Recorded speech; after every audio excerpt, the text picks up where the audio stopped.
Assalamualaikum warahmatullahi wabarakatuh. Alhamdulillahilladzi ahyana ba'dama amatana wa ilaihin nusyur. Ashhadu an la ilaha illallah wahdahu la syarikalah wa ashhadu anna Muhammadan abduhu wa rasuluh la nabiyya ba'dah. Allahumma salli ala Muhammad wa ala alihi wa ashabihi wa man tabi'ahum bi ihsanin ila yaumiddin. Jamaah Majelis Taklim yang dirahmati oleh Allah, mari kita senantiasa terus bersyukur kepada Allah. Karena kalau kita bersyukur kepada Allah, maka Allah akan menambah nikmatnya kepada kita. Juga takdirnya Allah, kita bisa sampai ke bulan Ramadan tahun ini. Kita syukuri dengan cara apa? Dengan cara memanfaatkan kesempatan yang diberikan Allah ini untuk beribadah. Beribadah sebaik-baiknya, dengan seikhlas-ikhlasnya. Lalu kita juga syukuri dengan cara apa? Memperbaiki akhlak kita. Memperbaiki akhlak kita. Agar apa? Agar kita itu disukai Allah, agar kita disukai oleh malaikat, agar kita disukai manusia yang lain dan makhluk-makhluk hidup yang lain. Ibu bapak, saudara-saudara yang dirahmati oleh Allah, ketika seorang yang beriman dan istiqomah hendak meninggal dunia, jadi sudah mulai sekarat itu, maka datanglah malaikat yang berbaju putih, berbau harum, ya. Wajahnya itu tampan, ya. Wajahnya itu tampan, sehingga orang yang mau meninggal itu biasanya tersenyum, ketawa gitu ya. Itu menunjukkan apa? Malaikat yang hadir itu merupakan malaikat yang berbaju putih, harum dan tampan sekali. Sebetulnya Allah sudah memberitahu kita, ya, memberi sinyal-sinyal, tapi sering kita itu tidak paham bahwa orang ini akan meninggal. Lalu orang yang yang mau meninggal tadi itu, setelah melihat malaikat itu, malaikatnya berpesan, berkata, ya. Kata-kata malaikat itu diabadikan oleh Allah di Quran surat Fussilat ayat ke-30. Saya baca artinya, janganlah kalian takut, ya. Oh, itu enak ya kalau kita mau sakaratul maut, maka malaikat menghibur kita, janganlah kamu takut dan janganlah kamu bersedih, ya. Dan juga bergembiralah dengan surga yang telah dijanjikan Allah untuk kalian, ya. Jadi enak sekali orang yang beriman dan istiqomah di dalam imannya ketika mau meninggal itu, ya. Sebaliknya orang yang zalim, ya, orang yang zalim, jika dia mau meninggal itu diabadikan oleh Allah nih. Salah satunya, sebetulnya cukup banyak, ya, di Al-Quran surat Al-An'am, ya, surat ke-6 ayat 93. Allah berfirman, saya baca artinya, alangkah dahsyatnya sekiranya kamu melihat di waktu orang-orang yang zalim itu berada dalam tekanan-tekanan sakaratul maut, sedangkan para malaikat memukul dengan tangannya sambil berkata, keluarkanlah nyawamu. Jadi tidak dicabut oleh malaikat maut, ya, tapi apa? Dipukul agar apa? Agar ini rohnya itu keluar dari badannya. Nah, berbeda sekali dengan orang yang beriman tadi dan istiqomah di dalam imannya. Mereka dihibur oleh malaikat. Kalau ini dipukul oleh malaikat, disuruh keluar rohnya, gitu. Itu gambaran apa? Gambaran dari perbandingan orang yang beriman dengan orang yang zalim ketika hendak dicabut nyawa.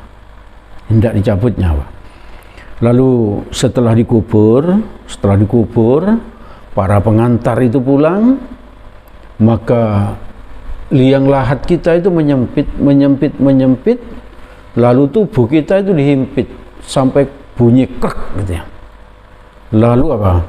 tulang rusuk kita itu patah sampai menembus ke dada, dari punggung sampai ke dada. Lalu setelah itu bisa tetap sempit, bisa apa? Bisa melebar, tergantung apa? Tergantung amal ibadah kita. Semuanya itu mengalami himpitan kubur, semuanya, kecuali para nabi, para rasul, dan orang yang mati syahid. Nah, itu yang enggak dihimpit. Bahkan seorang sahabat yang sangat terkenal pembelaannya kepada Islam, ini tokoh Ansor, seorang pemimpin Ansor membela Nabi mati-matian, ini pun dihimpit oleh kubur. Ini di dalam hadis riwayat Nasa'i dari Ibnu Umar radhiyallahu an, Rasulullah sallallahu alaihi wasallam bersabda, "Hadzalladzi taharraka lahul arsh wa futihat lahu abwabus sama wa syahidahu sab'una alfa minal malaikah laqad dummata summa faraja alaihi faraja anhu." Maka artinya ketika Sa'ad bin Mu'ad, ini tokoh Ansor tadi itu mau meninggal, maka menurut Nabi ketika Sa'ad bin Ansor itu bin Mu'ad mau meninggal itu ars itu terguncang. Ars itu tempat duduknya Allah itu terguncang, bergerak itu. Kenapa? Luar biasanya. Itu menunjukkan apa? Sa'ad bin Mu'ad orang yang luar biasa, orang yang luar biasa. Pintu-pintu langit dibuka ya, pintu-pintu langit dibuka dan disaksikan oleh 70.000 malaikat. Luar biasa ya, luar biasa. Sungguh ia dihimpit dan dijepit oleh kubur. Jadi orang yang luar biasa kayak begini loh, yang membela Nabi, pemimpin kaum Ansor, yang setelah beliau ini masuk Islam, semua orang yang dipimpinnya itu masuk Islam. Betapa itu pahalanya sangat banyak. Itu pun mengalami himpitan kubur. Jadi benarlah para ulama kalau bilang bahwa semuanya dihimpit, mengalami himpitan kubur. Cuman nanti permasalahannya setelah dihimpit itu bisa melebar, meluas, bisa juga tetap dihimpit, bahkan terus dihimpit itu. Itu tergantung amal ibadah kita. Lalu di alam kubur itu juga ada pertanyaan-pertanyaan, ya, pertanyaan oleh malaikat Munkar dan Nakir. Pertanyaannya itu sederhana ya, kalau kita diberi pertanyaan sekarang kita langsung bisa jawab pasti. Siapakah Tuhanmu? Kalau sekarang kita ditanya itu langsung kita jawab Allah gitu. Allah Tuhanku. Apakah agamamu? Langsung kita jawab Islam. Lalu siapa laki-laki yang telah diutus padamu? Maka kita jawab Nabi Muhammad SAW. Kalau sekarang ya, tapi di alam kubur belum tentu kita bisa menjawab. Tergantung amal ibadah kita, tergantung kesolehan kita. Ya. Bahkan orang-orang kafir, orang-orang yang zalim itu kalau ditanya siapa nama Tuhanmu, menurut hadis itu mereka tidak bisa menjawab. Mereka hanya bilang apa? Hah, gitu aja itu. Siapa? Apa agamamu? Dia akan bilang gitu aja. Dan siapa laki-laki yang diutus padamu? Mereka pun tidak bisa menjawab. Nah, tergantung amal ibadah kita. Walaupun kita ini orang yang pandai, yang jenius itu, kalau kita ini amal ibadahnya jelek, pasti tidak bisa menjawab. Lalu di alam barzah itu juga ada azab kubur. Barangkali Bapak Ibu juga pernah melihat videonya seorang anak muda laki-laki yang meninggal dibunuh.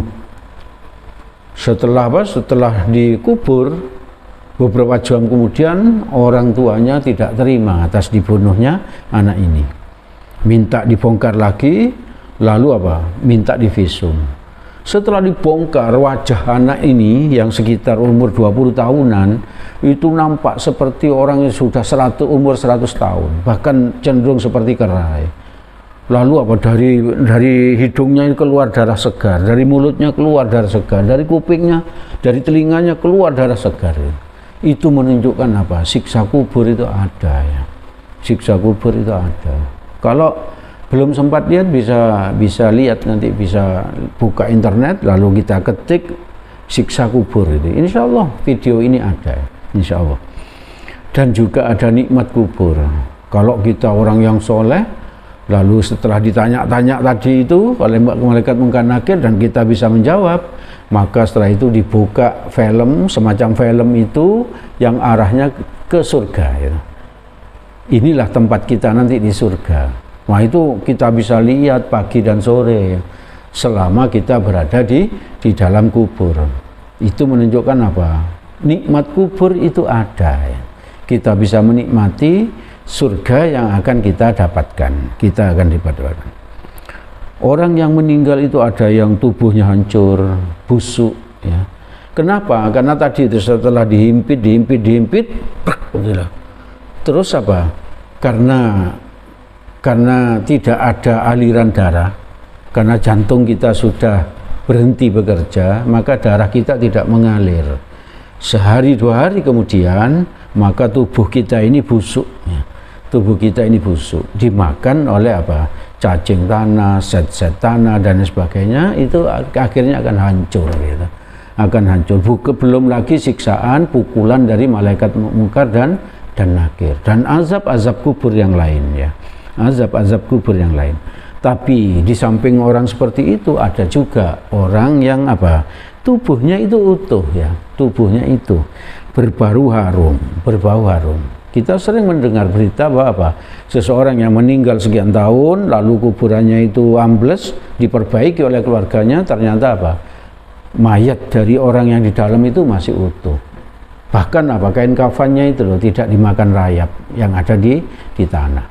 Nah, yang seperti ini yang kita inginkan ya. Mati utuh, berbau harum ya, berbau harum. Itu sudah tanda-tanda kita akan selamat dari apa? Azab kubur, selamat di padang mahsyar, dan selamat dari siksa api neraka. Lalu kita teruskan tentang ini, tentang alam barzah ini. Terus nanti setelah kiamat kita dibangunkan dan dikumpulkan di padang mahsyar. Menurut hadis riwayat Bukhari Muslim dari Aisyah radhiyallahu an, manusia atau kita itu dikumpulkan dalam keadaan tanpa alas kaki, telanjang tanpa pakaian, dan tanpa disunat ya. Jadi seperti bayi itu, seperti bayi. Jadi kita bertelanjang kaki, tidak pakai sepatu, tidak pakai sandal ya. Bertelanjang tidak berpakaian ya. Lalu tidak bersunat. Lalu keadaan saat itu matahari, menurut hadis riwayat Muslim, matahari didekatkan 1 mil di atas kepala kita. 1 mil di atas kepala kita. Kira-kira berapa 1 mil? 3 kilo sekian. Nah, kalau sekarang kan sangat jauh itu ya. Di saat musim kemarau kita sudah kepanasan. Apalagi ini di padang mahsyar didekatkan ke kepala kita ya. Hanya 3 mil ya. Hanya 3 mil, 1 mil di atas kepala kita. Matahari 1 mil di atas kepala kita, sekitar 3 kilometer ya. Seluruh manusia waktu itu menurut Nabi tergenang dengan keringatnya sendiri. Ada yang tergenang sampai mata kakinya, ada yang tergenang sampai lututnya, ada yang tergenang sampai perutnya, dan lain sebagainya ya. Tergantung dosanya dan amal ibadahnya masing-masing. Dan ada 7 golongan yang mendapatkan naungan atau perlindungan dari Allah. Insya Allah nanti kita bahas tersendiri tentang 7 golongan ini ya. Dan masih banyak lagi yang kita alami tentang hisab, terus timbangan, terus jembatan Sirat, lalu surga dan neraka. Maka ibu bapak, mari kita persiapkan untuk menghadapi hal-hal semacam itu. Kita pikirkan hal itu mulai tadi itu loh, mulai sakratul maut, lalu di alam kubur tadi, lalu setelah itu ke padang mahsyar, lalu jembatan Sirat dan lain sebagainya, sampai surga dan neraka. Kita pikirkan itu dan kita siapkan untuk itu. Maka kalau kita sering-sering mengingat masalah itu dan mempersiapkan diri untuk hidup menghadapi itu, maka menurut Nabi kita disebut sebagai orang yang paling cerdas, Itu di hadis riwayat Ibnu Majah dari Umar bin Khattab radhiyallahu an. Umar ini berkata, bersama 10 orang, kata Umar, aku menemui Nabi sallallahu alaihi wasallam. Lalu salah seorang dari antara kami bertanya, wahai Nabi, siapa orang yang paling cerdas dan mulia? Ini pertanyaan sahabat luar biasa ya. Siapa orang yang paling cerdas? Atau ada yang bertanya lagi, wahai Nabi, tunjukkan jalan kepadaku agar aku selamat dari siksa api neraka. Ini pertanyaannya, salah satunya apa? Siapa menurutmu orang yang paling cerdas dan paling mulia?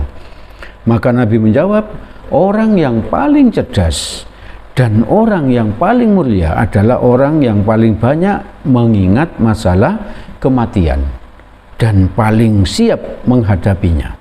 Berarti paling banyak menyiapkan bekalnya. Jadi ibu bapak, saudara-saudara yang dirahmati oleh Allah, momentum Ramadan ini, mari kita perbanyak ingat masalah mati dan mempersiapkan bekal untuk kehidupan setelah mati.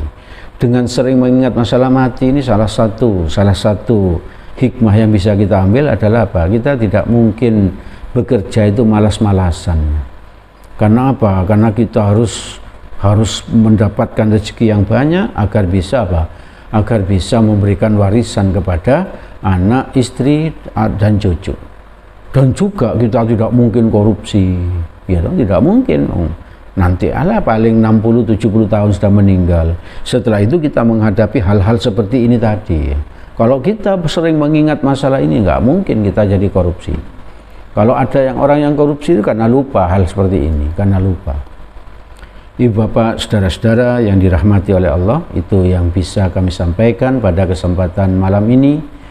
Segala yang baik dan benar itu berasal dari Allah Subhanahu wa ta'ala. Semoga ada manfaatnya bagi kita.